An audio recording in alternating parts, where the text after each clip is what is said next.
1-1.5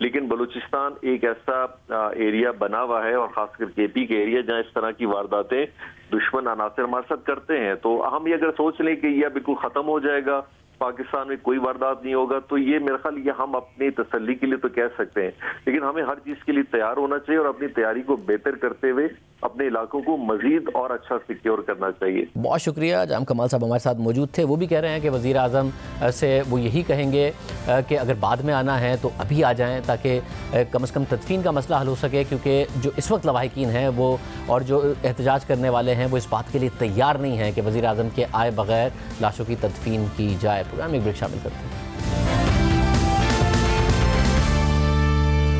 اگلا سال پاکستان کی معاشی ترقی کے لیے کیسا ہوگا؟ وزیر اعظم پر اعتماد ہیں. اسٹیٹ بینک نے 1.5 سے 2.5% ترقی کا ٹارگٹ دیا ہے.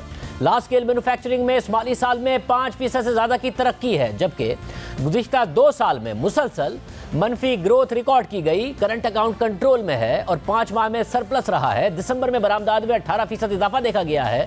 مگر ورلڈ بینک سال 2021 کے لیے جہاں دنیا کی 4% ترقی کا ٹارگٹ دے رہا ہے، یعنی کورونا کے بعد ایک بڑی ریکوری دیکھ رہا ہے، جنوبی ایشیا کے خطے کے لیے 3.3% ترقی کا ٹارگٹ دے رہا ہے، وہیں پاکستان کے لیے 2021 میں بھی محض 0.5% کی ترقی کا ٹارگٹ دے رہا ہے اس مالی سال کے لیے. اور اس سے اگلے مالی سال یعنی 2021-22 کے لیے پاکستان کی ترقی کا ٹارگٹ صرف 2% دیا گیا ہے، جبکہ خطے کے لیے 2022 میں 3.8% ترقی کا ٹارگٹ رکھا گیا ہے. بھارت کی معیشت اس سال کرونا وائرس سے بری طرح متاثر ہوئی، مگر اگلے سال کے لیے ورلڈ بینک 5.4% اور اس سے اگلے سال کے لیے 5.2% کی ترقی دیکھ رہا ہے. بنگلہ دیش کی معیشت کورونا کے باوجود منفی نہیں ہوئی اور اگلے سال کے لیے 1.6% اور اس سے اگلے سال کے لیے ورلڈ بینک 3.4% کی ترقی کا تخمینہ دے رہا ہے. چین کے لیے 7.9% اور 5.2% ترقی کا تخمینہ ہے، اور پاکستان کے لیے محض 0.5% اس مالی سال اور 2% اگلے مالی سال کا ٹارگٹ ورلڈ بینک کی طرف سے دیا گیا ہے. ساتھ ہی ورلڈ بینک اس خدشے کا اظہار بھی کر رہا ہے کہ سروسز سیکٹر میں معاشی ریکوری کے کم امکانات ہیں، جس سے غربت میں اضافے کا خدشہ ہے، کیونکہ یہ سیکٹر پاکستانی معیشت کا تقریباً 50% ہے اور کم آمدنی والوں کی کمائی کا ایک اہم ذریعہ ہے. اور ظاہر ہے کہ اتنی کم ترقی کے ساتھ نہ تو روزگار کے مواقع پیدا ہو سکتے ہیں اور نہ ہی وزیر اعظم کا تیز ترقی کا دعویٰ اور وعدہ پورا ہو سکے گا. اس وقت مہنگائی کنٹرول میں آئی ہے، انڈسٹری کا پہیہ چل رہا ہے، شرح سود نیچے ہے، تو کیا اس صورتحال میں مزید سرمایہ کاری، مزید انڈسٹری، مزید ترقی اور برآمدات میں مزید اضافے کی توقع کی جائے؟ اس پر بات کریں گے. ہمارے ساتھ ماہر معیشت اکبر زیدی اور معروف صنعت کار عارف حبیب موجود ہے. اکبر صاحب اور عارف حبیب صاحب بہت شکریہ آپ دونوں کا. اکبر صاحب، آپ سمجھتے ہیں کہ جو اس وقت نمبرز نظر آ رہے ہیں اس کے حساب سے ترقی بہتر ہوگی؟ ذرا ایک پیسیمسٹک ویو لے رہا ہے ورلڈ بینک جب 0.5% ترقی بتاتا ہے. سال کے مقابلے میں تو جو کچھ بھی 2021 میں ہوگا اس سال میں وہ بہتر ہی ہوگا، کیونکہ ہمیں یہ کبھی بھی نہیں بھول پائیں گے کہ یہ پچھلا سال جو ابھی گزرا ہے، پچھلے ہفتے کتنا برا سال تھا. منفی 0.4% -0.4% ہماری جی ڈی پی کی گروتھ ہوئی تھی، یعنی کہ ہماری معیشت سکڑی تھی. تو اس سے بہتر جو کچھ بھی ہوگا، وزیر اعظم کہہ رہے ہوں، ورلڈ بینک کہہ رہے ہوں، اسٹیٹ بینک کہہ رہے ہوں، عام لوگ بھی کہہ رہے ہیں، وہ ایکسپیکٹ کرتے ہیں کہ بہتر ہی ہوگا. میرا خیال ہے کہ بہتر ہوگا. اصل مسئلہ یہ ہے کہ کتنا بہتر ہوگا. دیکھیں، اتنی بری حالت سے تھوڑا بہتر کرنا کوئی بڑے کام کی بات نہیں ہے، کمال کی بات نہیں ہے. اور مجھے لگتا ہے کہ ایسے ہی ہوگا کہ اگر وہ سب فرض کریے کہ اگر 0.5% ہی پہ جاتا ہے جو ورلڈ بینک کے فگرز ہیں، اس کا مطلب ہے 1% اس میں اضافہ ہوا ہے، بہتری ہوئی ہے جی ڈی پی گروتھ کی. اگر یہ اسٹیٹ بینک کے بھی فگر مان لیے جائیں، 1.5% بھی اگر چلا جاتا ہے، جو مجھے نہیں نظر آتا اس وقت، تو اس کا مطلب یہ بھی ہے کہ صرف 2% گروتھ ہوئی ہوگی. اور آپ بالکل صحیح کہہ رہے ہیں، ورلڈ بینک نے تو یہ کہا کہ 1 سال نہیں 2 سال، اگلے 2 سال جو ہیں 21 اور 22 کے بعد جا کے شاید یہ کہیں 2% سے اوپر جائے گی. یہ اگلے 2 سال میں 1.3% کا اوسطاً حوالہ دے رہے ہیں. اور اس میں سب سے اہم بات جو ہے، جو ساری، چاہے وہ ورلڈ بینک ہو چاہے وہ اسٹیٹ بینک ہو، جس کا وزیر اعظم نے کوئی ذکر نہیں کیا، وہ یہ ہے کہ کورونا وائرس جو ہے اور ویکسین کتنی جلدی پہنچتی ہے. کورونا وائرس تو اپنی جگہ ہے، پھر دوبارہ پھیل گیا ہے، سیکنڈ ویو آ گئی ہے. سارے جو رپورٹیں ہیں، سارے ملک یہی کہہ رہے ہیں، ساری اس کا دار و مدار اس پہ ہے کہ ویکسین کتنی جلدی لوگوں تک پہنچتی ہے. ہمارے ہاں جو ابھی تک اعداد و شمار ہیں وہ یہ بتا رہے ہیں کہ مئی جون میں شاید جا کے کچھ لوگوں کو ملے گی. اور جیسے آپ کو بھی پتہ ہے، صرف 1 ملین انہوں نے کہا ہے کہ یہ امپورٹ کر رہے ہیں جبکہ آبادی ہماری 200 ملین کی ہے. تو آپ خود ہی سوچ لیں کہ پتہ نہیں کن لوگوں کو ملے گی, لیکن معیشت کا حوالہ اس سے کوئی بہتری لگتی نہیں. وزیر صاحب, ہم نے پاکستان کی معیشت نے کبھی ایک سسٹینیبل ٹائم نہیں دیکھا گروتھ کا. کبھی بجلی کے مسائل تھے, وہ اب نہیں ہیں. دہشت گردی کے بہت زیادہ مسائل تھے, وہ اس طرح نہیں ہیں. بجلی وافر مقدار میں ہے, شرح سود کم ہے. تو آپ کو لگتا ہے کہ انڈسٹری میں انویسٹمنٹ ہو, ایک ایکسپورٹ لیڈ گروتھ کی طرف ہم جائیں اور وہ پھر بڑھتی ہوئی نظر آئے, اس طرف کم از کم ہم جاتے نظر آئیں گے, اگر بالکل شارٹ ٹرم میں نہیں تو میڈیم ٹرم میں؟ دیکھیں, وزیر اعظم نے خود ہی تسلیم کر لیا تھا کہ نا تجربہ کاری ہے ان کی. ان کا کہ ان کی سمجھ میں نہیں آئی کہ جو ان کو عہدہ ملا ہے اس میں کس طرح ان کو کام کرنا چاہیے. اب 2.5 سال ہو گئے, شاید اب سمجھ آ رہی ہے. یہ 2-2.5 سال جو ہمارے ضائع ہوئے ہیں, میرے خیال ہے اس کا بھی ایک طرح کا ازالہ ہوگا کہ دیکھنا پڑے گا کہ اگر ہماری آگے گروتھ تھوڑی بہت بڑھتی بھی ہے تو اس کا یعنی کتنی بڑھے گی, تھوڑی سی بڑھے گی. اب آپ کہہ رہے ہیں ایکسپورٹ لیڈ گروتھ. اب ایکسپورٹ لیڈ گروتھ اس بات پر منحصر ہے کہ جو ممالک ہماری جو ہم سے خرید و فروخت کرتے ہیں کہ کیا ادھر بہتری آتی ہے. نہیں, مجھے نہیں لگتا کہ اگلے 3-4-5 مہینے میں یورپ میں, برطانیہ میں کوئی بہتری آئے گی. برطانیہ لاک ڈاؤن ہو گیا 2 مہینے کے لیے, جرمنی بھی لاک ڈاؤن ہونے کے لیے جا رہا ہے. ایسے ممالک ہیں, امریکہ میں ہر روز نئے ریکارڈ ٹوٹ رہے ہیں.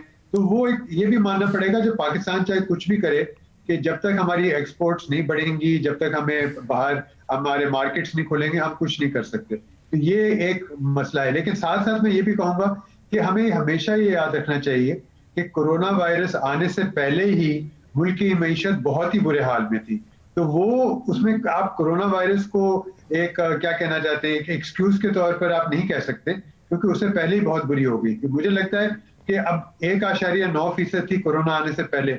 مجھے تو یہ نہیں لگتا کہ اس حکومت کے اگلے 2.5 سال میں بھی 1.9 یا 2% سے زیادہ جائے. عارف حبیب صاحب, آپ کیا سمجھتے ہیں, یہاں سے نمبر ظاہر بہتر ہوئے ہیں, معاشی استحکام آیا ہے, ایک اچھا گروتھ کا پیریڈ ہم دیکھنے جا رہے ہیں, آپ کیا دیکھ رہے ہیں اس وقت؟ نہیں, مجھے تو لگتا ہے کہ جو ہے وہ جو اسٹیٹ بینک کا نمبر جو ہے وہ مجھے زیادہ ریئلسٹک اور اچیویبل لگتا ہے, اس لیے کہ جو ابھی تک لارج اسکیل مینوفیکچرنگ کے جو نمبرز آئے ہیں وہ نمبر جو ہے وہ کافی انکریجنگ ہیں, اور آگے جا کے مجھے لگ رہا ہے کہ وہ نمبر اور بہتر ہوں گے, کیونکہ جو پچھلے پریویس پیریڈ کا جو ہے وہ بیس جو ہے وہ کافی لو ہے, تو اس کی وجہ سے جو ہے وہ آپ کو بیٹر نمبر آئیں گے. تو مجھے لگ رہا ہے کہ گروتھ کے نمبر بھی جو ہے وہ سیٹسفیکٹری ہوں گے. اگر اسٹیٹ بینک کا نمبر بھی ٹھیک ہو جائے تو بھی وہ ایسا نمبر نہیں ہے کہ جس کی وجہ سے بہت زیادہ روزگار کے مواقع پیدا ہوں.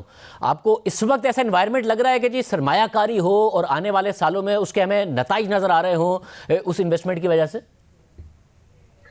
دیکھیے, آپ یہ جب شروع میں ہی کہا کہ جو نمبرز ہیں ایکسپورٹ کے نمبر میں جو ہے وہ بہتری ہے, پھر ریمیٹنسز میں جو ہے وہ بہتری ہے, تو یہ دو, پھر یہ ہے کہ جو سروسز کا امپورٹ ہے اس میں کمی ہے. تو یہ تینوں جو ہے وہ فیکٹر بڑے فیوریبل ہیں.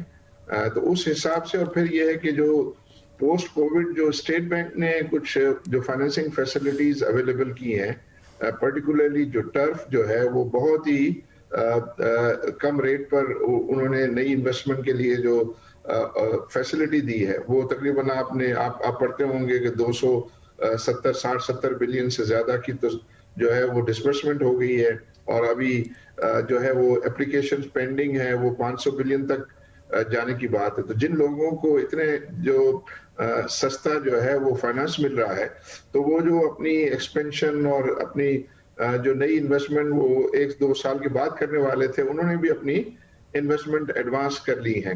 تو اس کی وجہ سے جو ہے ہم یہ دیکھ رہے ہیں کہ لوگ جو ہے وہ LCs وغیرہ جو ہے وہ کھول رہے ہیں, اپنی ایکسپینشن کر رہے ہیں, اینڈ پرٹیکولرلی جو ٹیکسٹائل کے اندر چونکہ اس وقت مارکیٹ فیوریبل ہے, تو وہاں جو ہے وہ کافی گہما گہمی آپ کو نظر آتی ہے. باقی لوگ بھی جو ہے وہ دیکھا دیکھی میں کہ بھئی اگر اتنا چیپ فائنانس مل رہا ہے for a longer period of time 10 سال کے لیے, تو اس کو جو ہے اویل کر کے اور یہ انویسٹمنٹ جو ہے وہ کر لینی چاہیے. تو وہ تو آئی تھنک پازیٹیو انڈیکیٹر جو ہے وہ ہے. پھر یہ ہے کہ سسٹم میں شاہد بھائی لیکوڈیٹی آپ دیکھیں ہر طرف سے جو ہے وہ کافی بہتر ہے. جیسے جو پرنسپل کی ڈیفرمنٹ اسکیم ہے اس نے لیکوڈیٹی کو بہت سپورٹ کیا. پھر یہ جو ہے سیلری